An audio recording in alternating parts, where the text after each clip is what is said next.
भगवान की मर्जी, जीवन का सीख देने वाली कहानी। एक आदमी मंदिर में सेवक था। उसका काम मंदिर की साफ सफाई करना था। भक्तों और श्रद्धालुओं द्वारा दिए गए दान में से थोड़ा बहुत उसे मंदिर के पुजारी द्वारा दे दिया जाता। इसी से उसकी गुजर बसर चल रही थी। वह अपनी जिंदगी से बहुत परेशान और दुखी था। मंदिर में काम करते करते वह दिन भर अपनी जिंदगी को लेकर शिकायतें करता रहता। एक दिन शिकायत करते हुए वह भगवान से बोला, भगवान जी, आपकी जिंदगी कितनी आसान है। आपको बस एक जगह आराम से खड़े रहना होता है। मेरी जिंदगी को देखो, कितनी कठिन जिंदगी जी रहा हूँ मैं। दिन भर कड़ी मेहनत करता हूँ, तब कहीं 2 जून की रोटी नसीब हो पाती है। काश मेरी जिंदगी भी आपकी तरह होती। उसकी बात सुनकर भगवान बोले, तुम जैसा सोच रहे हो वैसा नहीं है। मेरी जगह रहना बिल्कुल आसान नहीं है। मुझे बहुत सारी चीजें देखनी पड़ती है, बहुत सी व्यवस्थाएं करनी पड़ती है। ये हर किसी के बस की बात नहीं है। भगवान जी, कैसी बात कर रहे हैं आप? आपका काम आसान ही तो है। आपकी तरह तो मैं भी दिन भर खड़े रह सकता हूँ। इसमें कौन सी बड़ी बात है? मंदिर का सेवक बोला, तुम नहीं कर पाओगे। इस काम में बहुत धैर्य की आवश्यकता पड़ती है।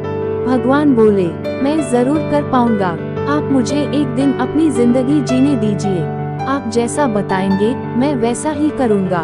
मंदिर का सेवक जिद करने लगा। उसकी जिद के आगे भगवान मान गए और बोले, ठीक है, आज पूरा दिन तुम मेरी जिंदगी जियो। मैं तुम्हारी जिंदगी जीता हूँ, लेकिन मेरी जिंदगी जीने के लिए तुम्हें कुछ शर्तें माननी होगी। मैं हर शर्त मानने को तैयार हूँ भगवान जी। सेवक बोला, ठीक है, तो ध्यान से सुनो। मंदिर में दिन भर बहुत से लोग आएंगे और तुमसे बहुत कुछ कहेंगे। कुछ तुम्हें अच्छा बोलेंगे तो कुछ बुरा। तुम्हें हर किसी की बात चुपचाप एक जगह मूर्ति की तरह खड़े रहकर धैर्य के साथ सुननी है और उन पर कोई प्रतिक्रिया नहीं देनी है। सेवक मान गया। भगवान और उसने अपनी जिंदगी एक दिन के लिए आपस में बदल ली। सेवक भगवान की जगह मूर्ति बनकर खड़ा हो गया।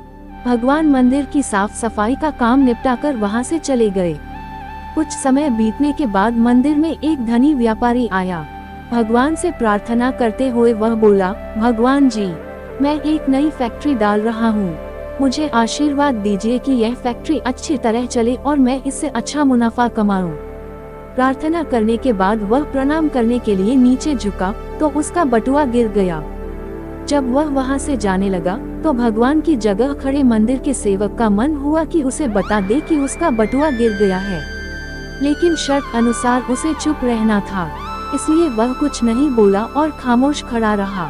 इसके तुरंत बाद एक गरीब आदमी वहां आया और वो भगवान से बोला, भगवान जी, बहुत गरीबी में जीवन काट रहा हूँ। परिवार का पेट पालना है, माँ की दवाई की व्यवस्था करनी है। समझ नहीं पा रहा हूँ कि इतना सब कैसे करूँ। आज देखो, मेरे पास बस 1 रुपया है। इससे मैं क्या कर पाऊंगा? आप ही कुछ चमत्कार करो और मेरे लिए धन की व्यवस्था कर दो। प्रार्थना करने का बाद जैसे ही वह जाने को हुआ, उसे नीचे गिरा व्यापारी का बटुआ दिखाई दिया। उसने बटुआ उठा लिया और भगवान को धन्यवाद देते हुए बोला, भगवान जी, आप धन्य हैं। आपने मेरी प्रार्थना इतनी जल्दी सुन ली। इन पैसों से मेरा परिवार कुछ दिन भोजन कर सकता है। माँ की दवाई की भी व्यवस्था हो जाएगी। भगवान को धन्यवाद देकर वह वहाँ से जाने लगा। तब भगवान बने मंदिर के सेवक का मन हुआ कि उसे बता दे कि वह बटुआ तो व्यापारी का है, उसे मैंने नहीं दिया है। वह जो कर रहा है वह चोरी है। लेकिन वह चुप रहने के लिए विवश था, इसलिए मन मारकर चुपचाप खड़ा रहा। मंदिर में आने वाला तीसरा व्यक्ति एक नाविक था। वह 15 दिन के लिए समुद्री यात्रा पर जा रहा था। भगवान से उसने प्रार्थना की कि उसकी यात्रा सुरक्षित रहे और वह सकुशल वापस आ सके। वह प्रार्थना कर ही रहा था कि धनी व्यापारी वहां आ गया। वह अपने साथ पुलिस भी लेकर आया था। नाविक को देखकर वह पुलिस से बोला, मेरे बाद ये मंदिर में आया है, जरूर इसने ही मेरा बटुआ चुराया होगा। आप इसे गिरफ्तार कर लीजिए। पुलिस नाविक को पकड़कर ले जाने लगी। भगवान बने आदमी को अपने सामने होता हुआ ये अन्याय सहन नहीं हुआ। शर्त अनुसार उसे चुप रहना था, लेकिन उसे लगा कि बहुत गलत हो चुका है। यदि अब मैं चुप रहा तो एक बेकसूर आदमी को व्यर्थ में ही सजा भुगतनी पड़ेगी। उसने अपनी चुप्पी तोड़ते हुए कहा, आप गलत व्यक्ति को पकड़कर ले जा रहे हैं। ये बटुआ इस नाविक ने नहीं, बल्कि इसके पहले आए गरीब व्यक्ति ने चुराया है। मैं भगवान हूँ और मैंने सब देखा है। पुलिस भगवान की बात कैसे नहीं मानती। उनकी बात मानकर उन्होंने नाविक को छोड़ दिया और उस गरीब आदमी को पकड़ लिया जिसने बटुआ लिया था। शाम को जब भगवान वापस आए तो मंदिर के सेवक ने पूरे दिन का वृतांत सुनाते हुए उन्हें गर्व के साथ बताया कि आज मैंने एक व्यक्ति के साथ अन्याय होने से रोका है। देखिए आपकी जिंदगी जीकर आज मैंने कितना अच्छा काम किया है। उसकी बात सुनकर भगवान बोले, ये तुमने क्या किया? मैंने तुमसे कहा था कि चुपचाप मूर्ति बनकर खड़े रहना, लेकिन वैसा न कर तुमने मेरी पूरी योजना पर पानी फेर दिया। उस धनी व्यापारी ने बुरे कर्मों द्वारा इतना धन कमाया है। यदि उसमें से कुछ पैसे गरीब आदमी को मिल जाते तो उसका भला हो जाता और व्यापारी के पाप भी कुछ कम हो जाते। जिस नाविक को तुमने समुद्री यात्रा पर भेज दिया है, अब वह जीवित वापस नहीं आ पाएगा। समुद्र में बहुत बड़ा तूफान आने वाला है। यदि वह कुछ दिन जेल में रहता तो कम से कम बच जाता।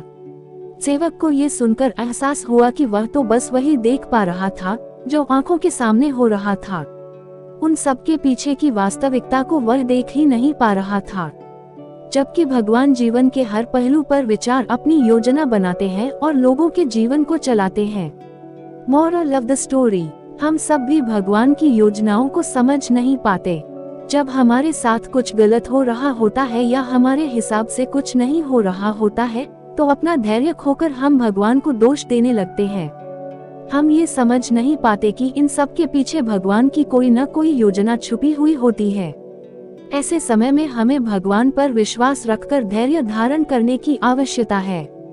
इसलिए चिंता न करें। यदि आपकी मर्जी से कुछ नहीं हो रहा तो इसका अर्थ है कि वह भगवान की मर्जी से हो रहा है, और भले ही देर से ही सही, भगवान की मर्जी से सब अच्छा ही होता है।